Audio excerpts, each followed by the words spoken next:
So, praise lord అందరికీ. నేను Stephen. నేను ఒక వచనాన్ని మీ ముందు ఉంచాలని ఆశపడుతున్నాను. అది దేని గురించి అంటే, ఎవరైతే ఫ్యూచర్ గురించి నా ఫ్యూచర్ ఏమైపోతుందో, ఎటువంటి కలవరాలు చెందుతున్నారో, అటువంటి కలవరాలు చెందే వారి కొరకు ఈ వచనము. ఇక్కడ ఏం రాసుంది అంటే, ఇర్మియా 29:11లో నేను మిమ్మల్ని గూర్చిన ఉద్దేశించిన సంగతులను నేను ఎరుగుదును.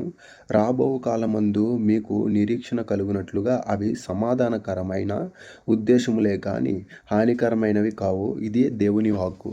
సో, ఇక్కడ దేవుడు ఈ వచనం ద్వారా మనకి ఏం చెప్తున్నాడు అంటే, సో మీరు ఫ్యూచర్ గురించి ఎటువంటి ఇబ్బంది పడాల్సినంత అవసరం ఏమీ లేదు. ఆలోచన కలిగి రాత్రులు నిద్ర కోల్పోవాల్సిన బాధేం లేదు. ఎందుకంటే దేవుడు ఆల్రెడీ చెప్తున్నాడు. మీ మీద నాకొక ఉద్దేశం కలిగి ఉంది. అది మాత్రం నేను నెరవేర్చాలని ఆయన అనుకుంటున్నాడు. అది ఏంటంట? సమాధానకరమైనది. సో, మీకు ఫ్యూచర్‌లో సమాధానకరమైనది, సంతోషాన్ని కలిగించేది దేవుని ద్వారా జరిగితేనే మీ ఫ్యూచర్ అనేది చాలా ఆశీర్వాదకరంగా ఉంటుంది. సో, మీరనుకుంటారు సొంత ప్రయత్నాలు చేస్తూ ఉంటారు.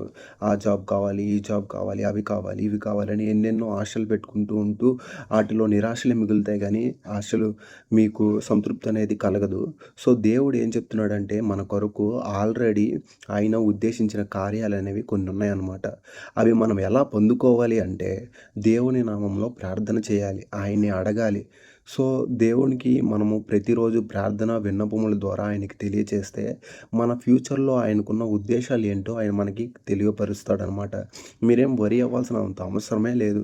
మీ ఫ్యూచర్ ఏమైపోతుంది? మీది ఏమని దేని గురించి ఆలోచనలు పెట్టుకోవాల్సినంత అవసరం ఏం లేదు. మీరు దేవునికి ప్రార్థన చేయండి. మీ దేవుడు మన దేవుడు ఫ్యూచర్‌లో ఎటువంటి కార్యాలు మన కొరకు పొందుపరిచాడో అవి దేవుడు స్పష్టంగా మనకు తెలియజేస్తాడనమాట. ఈ చిన్ని మాట దేవుడు దీవించును గాక. ఆమేన్.